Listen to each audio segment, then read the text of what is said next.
viem, že nič nebudem hovoriť tak iba na papieri. Mne keď niekto povie, že sa to nedá, tak ja to...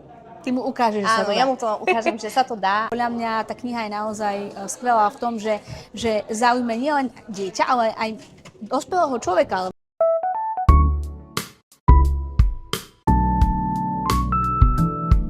Ahojte, milí priatelia.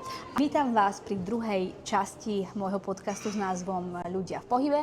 No a ja pri sebe vítam moju dnešnú hostku, Simonu Frič-Hudu. Ak ste pozerali našu prvú časť, asi si vravíte, že už ste niečo v podobnom štýle zažili. Aj v rovnakom oblečení. A my sme sa rozhodli, že teda teraz si vymeníme pozície, pretože Simonka je tiež veľmi zaujímavý človek. A ja budem veľmi rada, že teda dnes mi bude odpovedať na moje otázky. Si autorkou krásnej knihy s názvom Svišťové dobrodružstva, Statier na juh. Áno. Táto kniha je krásna nielen vizuálne, ale naozaj aj ponúka krásny obsah, však nám o tom aj viac dnes povieš. Moja prvá otázka dnes bude, že či vlastne keď si napísala túto knihu, či to bol vždy taký tvoj sen knihu napísať, alebo to bolo také prirodzené vyústenie tvojho života? V podstate je to taká kombinácia týchto dvoch vecí, pretože ja som mala taký ten tichý sen už veľmi dávno, keďže milujem čítanie kníh, naozaj už od malička veľa čítam. Chcela som vždy naozaj veľmi napísať akože nejakú knihu, ale nevedela som o čom. Tak som si povedala, že nebudem písať niečo na silu, keď to nebude úplne to... Nechcela som niečo ako cez kopírák, rozumieš, že aj sama vidím na niektorých knihách, že síce sú rôzne názvy, ale len inak sformulovaná veta a je to stále akoby tá istá pointa, tie isté myšlienky, len naozaj trošku inak napísané. Čiže nechcela som to nejako akože tlačiť, že len aby som mala nejakú svoju knihu. Ale potom prišlo také obdobie, ktoré prirodzene tak vyústilo do toho, že áno, idem to napísať. Prišlo obdobie práve, keď som čakala moju malú Oliviu. A ja som trošku tak psycho, už riešila jej knihy, ešte vlastne keď bola len v brúšku. Tak si vášnivá čitateľka. No, tak áno, ale to neviem, či niekto toto robí. A ja ľudia robia rôzne veci. No, tak to áno, skrývam sa za to. No a ja som hľadala proste niečo, čo by som jej akože nejakým spôsobom dala k tomu, keď sa narodí a že potom bude mať nejakú zbierku kníh už naozaj od toho útleho veku, dáme tam nejaké venovanie a tak. No a keďže ja milujem cestovanie a aj svoje dieťa a chcem viesť k tomu, aby naozaj veľa cestovalo, tak hľadala som nejakú cestovateľskú tému, detskú, ale cestovateľskú. Ale buď som našla knihy, ktoré hovorili len o cestovaní, alebo teda len o nejakej časti toho, čo som ja pre ňu hľadala. Chcela som, aby obsahovala aj nejaké dôležité hodnoty, aby to nebolo také, že len kniha na jedno prečítanie, ale nenašla som. Nenašla som jednoduchú takú kombináciu všetkého, že aby sa z nej aj niečo naučila, aby nad tou knihou aj premýšľala, aby na základe tej knihy aj kládla nejaké otázky. No nenašla som to, tak som si vtedy povedala, že tak ja si to idem sakra napísať. A začala som si písať večer vlastne nejaké poznámky do mobilu, keď som nemohla spať v noci, takisto, veď kto bol tehotný, tak vie, že to nie je jednoduché miestami. No tak, takže tak nejako k tomu prišla a potom som to dala dokopy, tak prišla tá vlastne prvá myšlienka, že áno, idem napísať knihu. Ono je naozaj asi veľký rozdiel medzi tým, že tú knihu chcem napísať, lebo chcem odovzdať svoje skúsenosti a že je to také niečo ako moje dieťa, že je tá kniha pre mňa takou radosťou, pýchou v dobrom slova zmysle a že niekedy, keď naozaj sa s tým človek viac vytrápi, tak si to aj viac váži ten výsledok. Čiže je rozdiel medzi tým len chcieť mať, aby som mohol to ukázať druhým a je rozdiel chcieť naozaj niečo odovzdať.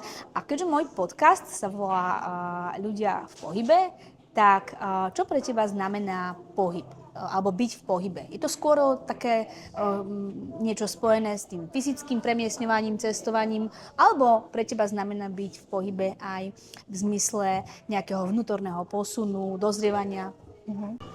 Je pre mňa dôležitejšie byť vnútorne tak viac v pohybe. To znamená v mojom ponímaní, že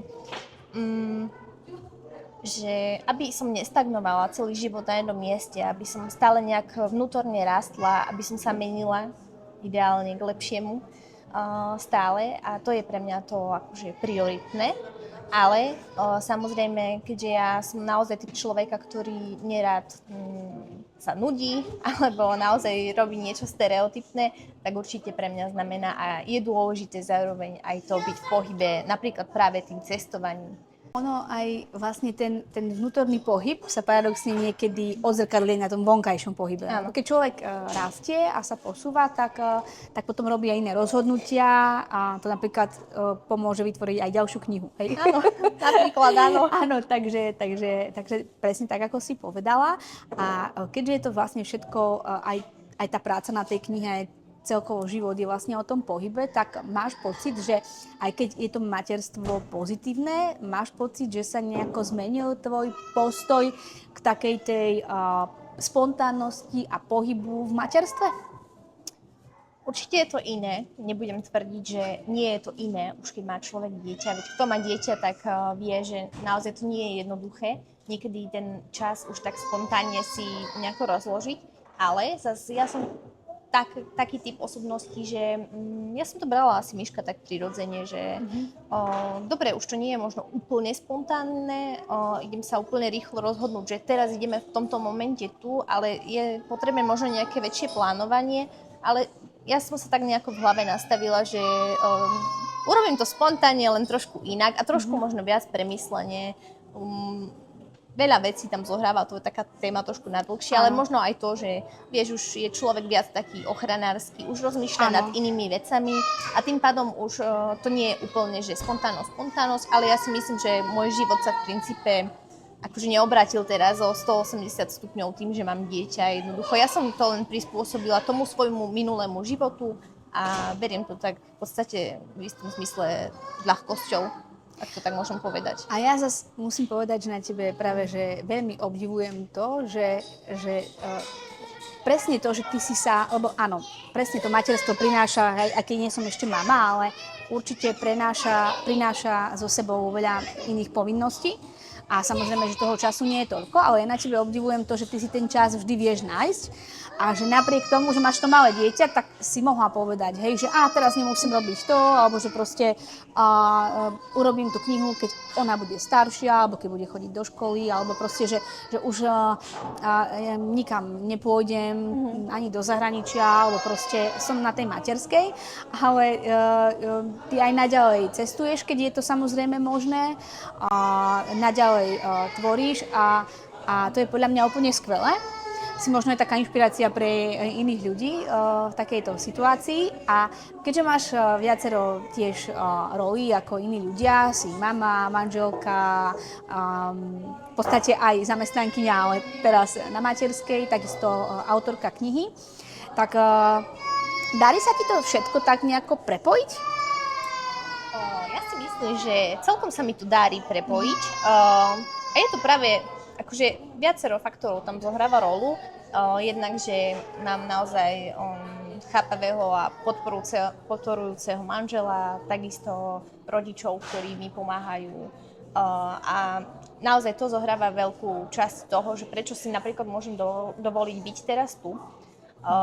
Keďže naozaj aj ten druhý rodič je plnohodnotný rodič. Takže aj tieto veci tam hrajú naozaj dôležitú súčasť. Ale ja zase som taký typ človeka naozaj, že keď si poviem, že idem a budem to robiť, chcem to robiť, tak ja to naozaj aj urobím. Ja nerada rozprávam len niečo vlastne do vetra a pritom to neurobím. Čiže to ma tak ženie vpred už v podstate od malička. Predtým, ako som napríklad čakala Oliviu, alebo ešte predtým teda už mi mamičky rozprávali. Áno, každý má inú životnú situáciu.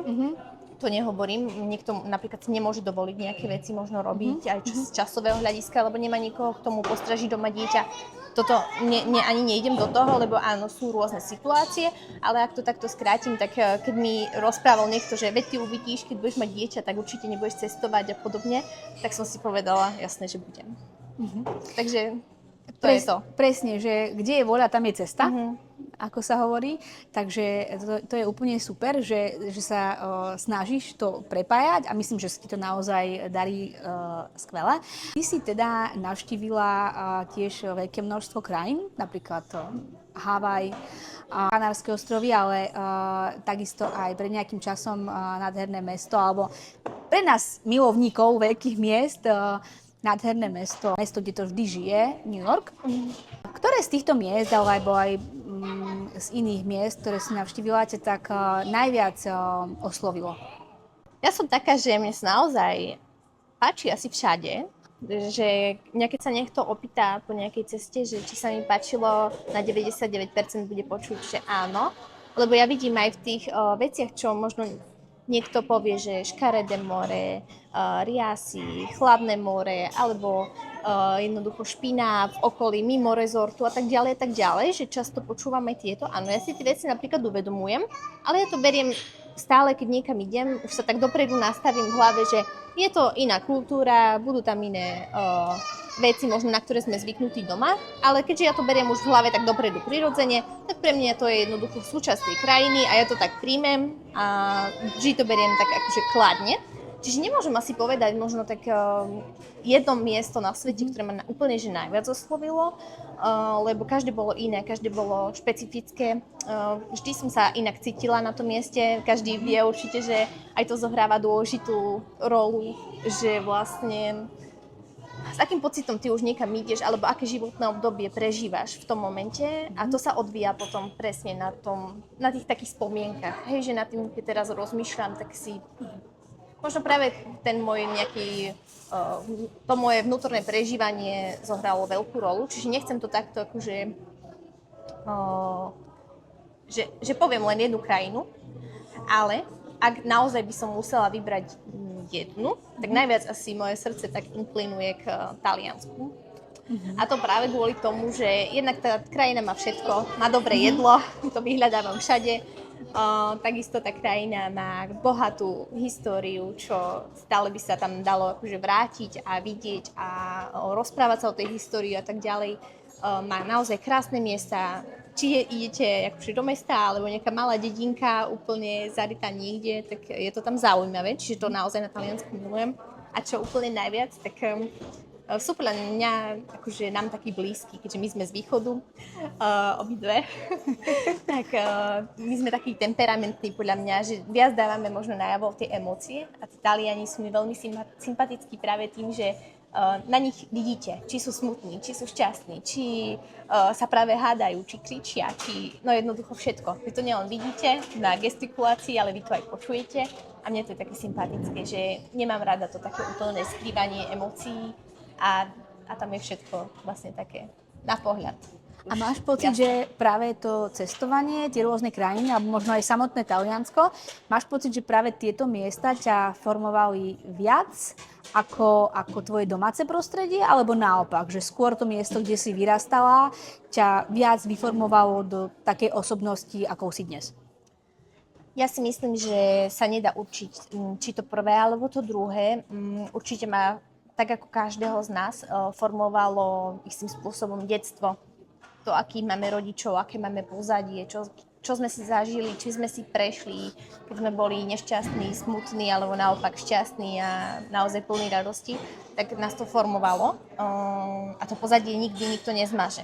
Hej, že ani tým, že ja začnem teraz cestovať, tak to nikto nezmaže a tie korene tam stále budú. Čiže preto si nemyslím, že sa to dá úplne oddeliť, takže formovalo ma samozrejme to moje možno rodinné pozadie, tým, aká som dnes a to ďakujem vlastne rodičom za to, čo vlastne je vo mne, aj čo sa týka tej mojej povahy, aj keď nie je to možno úplne najlepšie niekedy, ale tak možno práve preto som taká priebojná.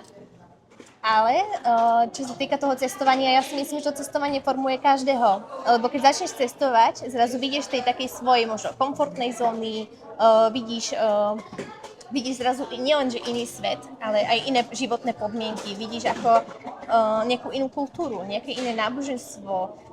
Zrazu dokážeš akože vidieť ten rozdiel nielen v tom, ako ľudia fungujú, ako žijú, ako majú možno ekonomickú stabilitu a tak ďalej, ale jednoducho si zrazu taký otvorenejší. Za každou ďalšou cestou je potom také viac otvorené to tvoje srdce a podľa mňa to je na tom práve to také pekné, vie, že ja som síce nikdy asi nebola človek, ktorý by nejako ľudí súdil, ale pri tom cestovaní je to naozaj, že ja nemám problém ani so žiadnym náboženstvom, ani so žiadnym jedlom. Ja som podľa mňa práve kvôli tomu cestovaniu, napríklad taký, že úplne otvorený typ človeka a nemám problém sa porozprávať ani s Arabom, ani jednoducho s nikým. Ja to beriem, že všetci sme na tomto svete a mali by sme spolu žiť, fungovať, neodsudzovať ani iné náboženstvo, ani inú farbu pleti, ani iné jedlo, ale jednoducho brať to tak, že sme tu všetci spolu a tak to bude. Áno, presne. Mne sa aj páči taká veta, že náboženstvo ľudí rozdeľuje, ale viera ich spája. A tým sa snažím riadiť. A to je inak veľmi krásny výrok, pretože naozaj tam tie odchýlky pri tých náboženstvách môžu byť rôzne, ale ak človek v niečo verí, tak to je proste cítiť a naozaj to tých ľudí spája. A ty, keďže si vlastne napísala knihu, tak moja ďalšia otázka by teda bola, že je v tej knihe viac teba ako osobnosti, alebo viac toho, čo si zažila? V tej knihe je prirodzene, keďže je o cestovaní, tak samozrejme sú tam aj také fakty z tých daných miest, aby sa z toho aj napríklad tie detičky niečo naučili. Myslím si, že každý, keď napíše knihu, tak je nejaká časť toho autora v tej knihe. Pokiaľ nepíše samozrejme nejaký sci-fi alebo vymyslený román alebo neviem čo. A to prirodzene vyústilo, myslím, z mojej povahy aj do tej knihy, lebo tak, ako ja možno vnímam svet svojimi očami, tak som ho dala tam. Presne, len trošku inak, trošku rozprávkovo, ale dala som ho tam. A je tam cítiť niečo zo mňa, že možno kto si to prečíta a pozná ma, tak bude vedieť, prečo som to napísala. A kniha vlastne prepája oblasti cestovania, rodiny, a aj rôznych takých naučných vecí. Takže to je naozaj na nej krásne. A čo by si chcela, aby si z tej knihy rodičia a deti odniesli najviac? Možno v deťoch, aby to prejavil takú tú zvedavosť, veľkú zvedavosť, čo sa týka voči svetu, voči Slovensku, voči celkovému vnímaniu, tej empatii, pomáhaniu si, nejakým dôležitým hodnotám. To je pre mňa taká podstata, aby sa to všetko tak poprepájalo, aby si naozaj z tej knihy zobrali všetko a tak, ako som už spomenula aj skôr, ja som hlavne nechcela, aby to bola taká kniha, že na jedno prečítanie. Preto je rozdelená aj na kapitoly a vlastne pointou celej tej knihy na konci, keďže sú tam aj otázky, je aj to, aby sa detičky rozprávali práve s tými rodičmi, aby rozvíjali nejaké debaty, aby si možno viac aj porozumeli a jednoducho, aby sa v tej domácnosti rozprávali. Aby to bolo, že vysvetľovanie a taký akože pekný rozhovor. Takže myslím, že to je také poprepájané, hej, že aj rodičia, aj deti. A možno tým rodičom pripomenú aj trošku ten taký detský, nevinný svet a taký, že keď ešte vidíme cez tie také rúžové okuliare všetko, tak možno na to tí dospelí zabúdajú a to by bolo dobre, keby si zobrali z tej mojej knihy. Sa hovorí, že v každom človeku je kúsok dieťaťa a je asi aj dobre, keď si to dieťa trošku v sebe takéto živé ponecháme. Aby sme príliš až tak nezvážnili v tom živote. Takže podľa mňa tá kniha je naozaj skvelá v tom, že zaujme nielen dieťa, ale aj dospelého človeka. Lebo ja keď som si z nej čítala kúsok, tak naozaj vo mne ako keby tak ožili aj tie moje spomienky z cestovania, ale zároveň som možno aj dostala chuť sa vydať na nejaké nové cesty. A naozaj je aj dôležité, aby sa deti popri tom, ako čítajú, učili nielen o tých krajinách, ale vôbec aj tomu, ako sa majú možno správať k iným a že tá hodnota toho priateľstva, aj tých vzťahov je niekedy naozaj oveľa väčšia ako to materiálne. Hej? Že to je na tej knihe veľmi krásne a vlastne v závere tam sú aj také otázočky, ktoré vlastne pomáhajú deťom si sa rozpomenúť na to, čo bolo v knihe. Aj čo bolo v knihe a práve aj to, aby dokázali premýšľať nad tým, že prečo som to tam napísala, čo si z toho majú zobrať. Možno keď sa niekedy sa vrátia k tej knihe, nebude sa im chcieť zase čítať nejaký ten príbeh o danej krajine, tak si len pozrú tie svoje odpovede a možno keď si ich pozrú o pár rokov, tak prídu na to, aha, dnes by som už na to odpovedal inak, ale vtedy to bolo v poriadku, lebo som bol možno mladší, menej skúsený a tak. Lebo som veci vnímal inak. Tak. A mne napadá, že teda, lebo ty chodíš po rôznych besedách skrze tú knihu, či už tuto na západnom Slovensku, alebo aj na východe, tak či máš nejaký taký moment z nejakej besedy, na ktorý asi možno nikdy nezabudneš? Tak tých momentov je veľa, lebo ja si naozaj z každej besedy niečo zoberiem. Stále tá beseda je iná, tie detičky sú iné, ale stále je to také, že je to taká pekná, detská, nevinná radosť a vždy idem taká načerpaná úplne s takou novou energiou z tej besedy práve kvôli tým deťom, že ešte majú taký ten svoj svet a mne to občas chýba. A aspoň si to takto pripomeniem. A zároveň ja som naozaj stretla na tých besedách veľa zaujímavých ľudí, s ktorými som v kontakte aj doteraz. Naozaj ma poteší každá spätná väzba. Čiže je to skvelé. Aj tí profesori, že len také, že small talky, keď si prehodíš, ale je to pre mňa taký zaujímavé, je zrazu taký nový svet. Čiže som veľmi rada, že mi moja kniha dala možnosť vlastne nielen spoznávať tých ľudí, ale aj byť s tými deťmi a mať trošku takú tú inú energiu. A bolo to ťažké rozbehnúť tie besedy a začať sa na nich tak pripravovať? Predsa len každá takáto nová skúsenosť je to istým spôsobom vystúpenie z komfortnej zóny? U mňa to je veľmi výstup z komfortnej zóny, lebo ja som aj taký introvert v istom zmysle. Aj teraz nerozumiem tomu, prečo som tu. Nerada rozprávam pred ľuďmi, ale zobrala som to ako moju takú osobnú výzvu, že ja jednoducho prekonávam rada sama seba, rada sa zlepšujem. Že povedala som si, že to je priestor pre mňa, aby som sa niekde posunula vyššie. A práve ty si mi dala ten priestor, lebo prvá beseda bola práve tu v Bratislave, v škole, v tvojej škole, kde učíš. Čiže myslím si, že to bol taký dobrý štart, keďže mi trošku možno vnútorne odľahlo, že idem k niekomu prvýkrát, koho poznám, kto mi s tým pomôže a naozaj akože Miška mi veľmi pomohla. Takže bolo to také, no, možno ťažké prvotne sa odhodlať, ale už potom som išla, viem, že pamätám si doteraz ten moment, ako som sa cítila. A to je pre mňa to podstatné, lebo presne tak, ako sa hovoríš, možno zabudneš na nejaké konkrétne veci, ale to, ako si sa vtedy cítil, na to nezabudneš nikdy a ja naozaj akože na také veci nezabúdam. Čiže bolo to krásne a vždy doteraz to bolo také, že pekné, lebo vždy ma poteší, keď mi to dieťa napíše napríklad na lístok niečo pekné, alebo keď prídu a objímu ma a no, je to naozaj krásne. Že to je niekedy aj taká tá najlepšia forma odmeny, ktorú človek môže dostať. Určite. Ako dlho ti vlastne trvalo napísať túto knihu? No, ono by mi to trvalo možno aj kratšie, ale tým, že ja som sa naozaj tomu nevenovala úplne naplno, že bolo to veľakrát iba o poznámkach, potom prepísovaní tých poznámok do Wordu a takže som aj týždeň nepísala a tak, čiže ťahalo sa to tak aj rok, ale inak myslím, že sa to dá zvládnuť, lebo tá kniha má len 112 strán a je to také rozložené, hej, čiže myslím si, že dá sa to aj skôr určite. A keby si mala napísať ďalšiu knihu, tak o čom by bola? Tiež o cestovaní, alebo... Tak možno bude pokračovanie aj tejto knihy, čiže asi prirodzene aj to pokračovanie, ale mám v hlave nejaké nápady, ktoré ešte nebudem prezrádzať. A to je správny trik? Áno.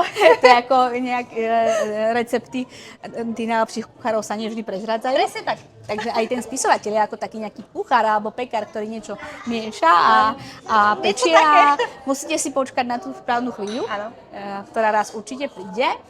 No a ja by som sa ťa ešte spýtala, že teda, ak sú, podobnú otázku si použila ty mne, že teda, ak sú možno ľudia nejakí, ktorí majú nejaké sny a zatiaľ možno ešte nenabrali odvahu sa do nich pustiť, alebo proste stále váhajú, takže čo by si im odkázala? Lebo ja si myslím, že každý z nás aj niekedy sa už do niečoho pustil, ale stále má možno nejaké sny, ktoré ešte na neho čakajú.